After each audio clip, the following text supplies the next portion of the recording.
Bonjour Rizane Duchesne. Bonjour. Oui, donc merci de nous accueillir dans ta chambre. Avec plaisir, ouais, pas de souci. Et donc tu fais partie de l'anthologie Tomber les voiles, avec une nouvelle qui s'appelle L'œil du dragon. Et je vois derrière toi une carte, alors c'est une carte de l'Europe. Ouais. Et donc pourquoi il y a une carte de l'Europe C'est très joli, puis ça donne envie de voyager tout de suite. Ah oui. On se rend compte qu'ici à Strasbourg, on est pas mal avancé vers le milieu de l'Europe. On a tout de suite envie d'aller à Prague, Varsovie, Vienne. Oui, tu veux dire que tu es vraiment au pas de la porte, quoi, au pas de la porte de l'Europe. On est déjà plus centré qu'à Nantes où j'habitais avant. Et en même temps, ça m'est arrivé à Nantes, tu es à la porte de l'Atlantique. Ouais. C'est plus difficile de faire du stop, par exemple, en bateau.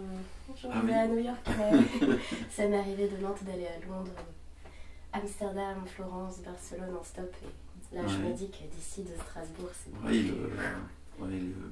Copenhague, la Suède, ça reste assez. Donc là, il y a plein de directions possibles, en fait. Et donc, Strasbourg est une ville étoile, alors, donc, en Europe. Ouais. C'est cool d'habiter juste au bord de la frontière, on traverse le Rhin puis on est en Allemagne. Oui, et c'est vrai que souvent on s'aperçoit que l'urbanisation change totalement. Dépasser la frontière, on voit que, alors je sais pas, pour le côté strasbourg-allemand, mais il y a vraiment des différences lorsqu'on passe de la France à l'Italie, de la France à l'Espagne. On voit qu'on passe la frontière, il n'y a pas besoin qu'elle soit matérialisée finalement. Les constructions humaines ont déjà matérialisé cette frontière. Ouais, c'est pas si visible que ça. Mais ça n'a pas toujours été la France ici. Il y a peut-être une petite empreinte qui... Oui, c'est vrai, il y a beaucoup de collectionneurs de faisans encore dans l'est de la France. De faisan. Oui, de faisan. Comment ça c'est une passion allemande, le faisan. Ah d'accord. Oui. J'ai pas encore découvert ça chez les gens d'ici, mais ouais. Oui, tout à fait. Alors, parle-nous un peu de ta nouvelle, L'œil du dragon. Alors c'est une nouvelle qui se passe dans un univers un peu contemporain, un peu comme le nôtre, sauf que la magie est possible et du coup il y a des sorcières qui vivent dans un monde où il y a des voitures et internet et puis des dragons, des espèces de ptérodactyles qui vivent un peu complètement en marge de la société des hommes mais qui sont très intelligents, qui ont juste une vision du monde et voilà, des rapports entre les gens et de la magie très différente de celle des humains. Donc il y a une espèce de scission, de compréhension. Ce sont des mondes qui vivent ensemble mais qui n'ont pas forcément de communication ensemble. Ouais, ça m'a intéressé d'imaginer ce qui se passait s'il y avait plusieurs espèces intelligentes sur la même planète. Comment est-ce que ça serait mieux? C'est pas le cas? Disons que je sais pas si on était vraiment en conflit, en rapport avec l'homme de Cro-Magnon qui a écrabouillé l'homme de Néandertal. Il y a des polémiques. Il y a de grandes polémiques. Mon idée c'était que s'il y avait plusieurs espèces intelligentes, peut-être qu'il y aurait moins de conneries de fait par rapport à l'environnement. Parce que, je sais pas, je suis un peu partie là-dessus. Oui, non, mais c'est ça, mais est-ce que l'intelligence appartient finalement à une espèce? Ou est-ce qu'elles font toutes partie de cette intelligence? Ah, oui, ça ce serait plutôt un bon point de vue. Qu'est-ce que l'intelligence, l'adaptation à la nature? Est-ce qu'on en est le propriétaire de cette intelligence? Est-ce que c'est un bien, cette intelligence? C'est une très très bonne question. Est-ce qu'on l'utilise bien si on a une vraie intelligence qu'est-ce qu'on... Est-ce que nous sommes intelligents ou est-ce que nous avons conscience de l'intelligence?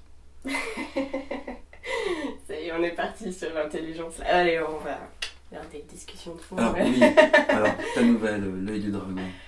Donc c'est un œil ouvert sur le monde, peut-être, sur un monde différent.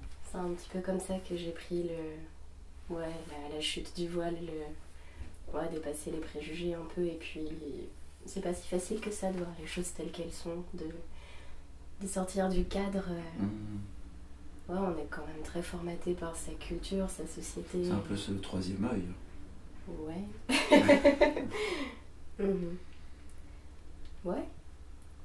Et donc si ta nouvelle remporte le prix 1000 saisons 2018, qu'est-ce que tu comptes faire? Un roman, un recueil de nouvelles? Cet univers, est-ce que tu as continué à le développer? J'avais pas pensé à un recueil de nouvelles. Oui, c'est un univers que je travaille depuis longtemps en fait. Et j'ai déjà commencé à écrire un roman qui se passe là-dessus. J'avais commencé avant d'écrire la nouvelle. Je m'étais dit, waouh, c'est trop bien. Mais ouais. C'est vrai que vous avez des fois des recueils de nouvelles du coup qui se passent dans le même univers avec des personnages totalement différents. C'est une pratique qui existe. Ouais. Il y a des nouvelles, il y a des héros qui peuvent avoir plusieurs aventures qui se terminent. Je veux dire, une œuvre n'est pas forcément qu'un roman, ça peut être des épisodes avec des ellipses, avec des histoires qui se terminent, avec un personnage. Enfin bon, il n'y a pas de... un roman, c'est pas forcément toujours... une œuvre n'est pas forcément codifiée selon un nombre de signes, selon une continuité. Le continuum dans une œuvre peut être vu de différentes manières. Et alors, tomber les voiles, qu'est-ce que tu en avais pensé de cet appel à texte? Quelles ont été tes premières pensées lorsque tu as pris connaissance de cette thématique?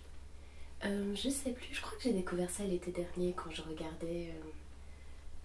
je sais plus où c'était affiché. Il y a des sites internet qui recensent tous les concours de nouvelles et vous deviez être sur Nouvelle Donne ou je sais pas. Donc, Nouvelle Donne, c'est un parti politique, je crois. Hein. Nouvelle... Si, Nouvelle Donne.net, ça recense tout. Ouais, il me semblait que c'était plutôt un courant politique, mais bon... Il y a peut-être une intention globale derrière. Je sais pas. Non, enfin bref. Non, c'était resté dans ma petite tête. Et puis, je crois que j'avais commencé à inventer une nouvelle. Et puis, des mois après, je me suis dit, non, mais en fait, ça colle pas avec le thème tomber les voiles. Il n'y a pas du tout de voile dans mon idée. Je l'ai cherché, non, il n'y a rien. Et, du coup, comme tu disais, c'est ça. Un voile, une voile, qu'est-ce que c'est cette histoire? Comment on parle là-dessus? C'est vaste et c'est pas facile. J'étais retournée sur votre site, j'ai vu que beaucoup de... Tu étais dans le brouillard en fait. Dans le brouillard, totalement. Tu étais dans le brouillard et tu étais enveloppée par ce voile. Je voyais pas bien.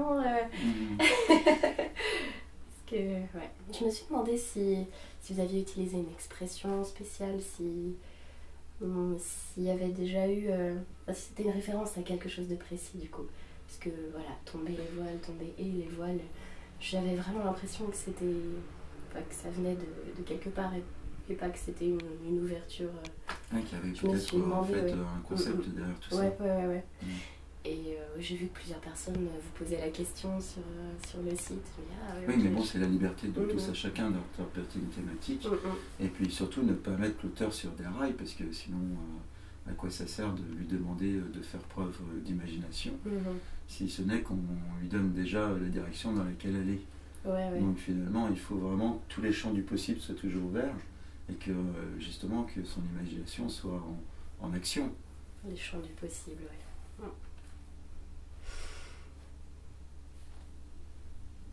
Oui. Donc qu'est-ce que tu voudrais dire à tes lecteurs? Je sais pas, lisez. Par rapport à ta nouvelle, par rapport à ce que tu as exprimé dans ta nouvelle. Je sais pas. Parce que c'est un monde assez sombre finalement. C'est un monde assez sombre. Je veux dire, il va y avoir un enfant qui va naître. Donc on cherche l'endroit où va naître l'enfant. Le monde n'est pas accueillant. Finalement, il y a ce personnage qui arrive comme une ombre et qui est craint. Qui est craint comme le malheur. C'est un truc qu'on voit tellement partout aujourd'hui, en fait la peur de l'autre, c'est tellement dommage d'avoir peur des migrants qui fuient la guerre ou de l'étranger qui arrive et on a tout de suite envie de dire voilà, ça c'est mon pays, ma langue, c'est ma religion. Parce que je pense que justement, l'incompréhension est toujours dans les deux camps. Et lorsque quelqu'un naît dans une culture, avec ses règles, avec ses tabous, et qu'il arrive dans une autre société, c'est pas simple d'arriver quelque part. Ouais. C'est pas simple de retrouver des repères culturels. Et donc on a tendance à venir avec ses propres repères. Et on est complètement, on a cette grille d'interprétation. Et finalement à recréer ces repères dans la contrée dans laquelle on arrive et à refaire ces petits stimulus de pierre pour se repérer. Donc l'incompréhension vient toujours des deux côtés. Et surtout, moi je pense que, malheureusement, en fait, toute migration est accompagnée d'agitateurs. Ouais. Et que le migrant finalement est l'instrument du pays dans lequel il est chassé et l'instrument dans le pays dans lequel il arrive. Et en fait, c'est vraiment une victime. Ouais. Les gens qui disent les migrants doivent apprendre le français quand ils arrivent, je crois qu'il faut vraiment avoir été mis dans la situation inverse, quoi. Arriver dans un pays et avoir à se débrouiller avec l'autre langue, à réussir à s'exprimer et puis vraiment galérer à apprendre tous ces mots. Mais les gens ne se rendent pas compte de la difficulté d'apprendre une autre langue. Et ils veulent imposer ça aux gens qui arrivent. Alors d'un côté, il y a cette absence de conscience de tout ce qui est vécu derrière, quoi, du changement, de devoir acquitter son foyer, quoi, une part de notre identité quand même. C'est une remise en question profonde de la pensée. C'est-à-dire que lorsque tu arrives dans un pensée et que tu vois à quel point la langue en fait conditionne ta pensée, c'est difficile d'accepter en fait de sortir de ce conditionnement et je dirais d'avoir l'humilité en fait nécessaire pour aller vers l'autre et ne pas s'enfermer justement. Vous avez vu le film Premier Contact qui est sorti en novembre? Oui, tout à fait. Ils ont exploité à fond cette idée de langage qui fait fonctionner notre cerveau d'une manière ou d'une autre. Et ça, c'est évident, c'est clair. Même quand on parle une autre langue, on a une autre personnalité en fait. On n'exprime pas les mêmes choses de la même façon. Si vous traduisez le mot pain en français ou en allemand, c'est le même mot pain ou je sais pas, le pain en Asie centrale, le pain allemand, le pain français, ils sont complètement différents, ils n'ont pas la même forme, le même goût, la même odeur. Ils sont avec du gluten, rassure-moi. Ouais, tous, Il n'y a pas de souci. Mais les choses sont différentes en fait. Bref. Non, ce que je voulais dire. Oui, il y a vraiment quelque chose d'intéressant dans ce que tu dis, c'est-à-dire dans le nommable. C'est-à-dire qu'à un moment donné, il faut mettre un cri sur une chose. Ouais. C'est marrant parce que les linguistes aiment bien imaginer qu'il y a eu au tout départ une langue universelle qui serait compréhensible. Parce que si on vous dit le mot table et que vous ne parlez pas français, vous n'avez aucun moyen de comprendre que table, ça veut dire table. On ne mange pas tous autour d'une table dans tous les pays du monde. Imaginez une langue. Il y a des pays où il n'y a pas de table. Voilà. Ouais, tu vois, même le concept de table est difficile à saisir si vous n'avez jamais mangé autour d'une table. À quoi ça sert? Ça, j'adore en fait, être dépaysé dans un autre pays, se rendre compte en fait. Ça, c'est un excellent moyen de se rendre compte des grilles avec lesquelles on a été formaté depuis qu'on est tout petit, quoi. De faire une chose qui vous semble naturelle et de voir que vous choquez les gens. C'est très dur de prendre conscience que la liberté qu'on nous donne est celle qui nous fait accepter les barreaux de l'Éden et de cette prison qui nous entoure. Ah là là. Vous allez en Russie, vous attendez quelque part, vous vous asseyez par terre, les gens vont vous regarder comme si vous étiez complètement fou, quoi. Et une femme qui s'assoit par terre, sur le sol froid, il n'y a qu'une étrangère pour faire ça. Aucune Russe ne ferait ça parce que... c'est la mort. Elle croit que la femme ne pourra pas avoir de bébé si elle s'assoit par terre. Ils vont te supplier de mettre un sac au moins sous tes fesses. Mais dans un pays où il fait froid, je veux dire, à partir du moment où tu te mets sur le sol, c'est que tu es en danger. C'est-à-dire que dans le froid, seul le mouvement peut assurer ta survie.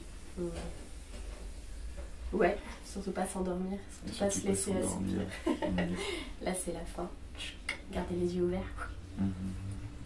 Donc c'est vrai que le fait de s'asseoir par terre en fait est un signe de renoncement Et c'est la misère. Ouais. Ben, c'est Rosanne Duchesne, L'œil du dragon. Donc bonne lecture à tous. Et donc Rosanne, bonne chance. Merci.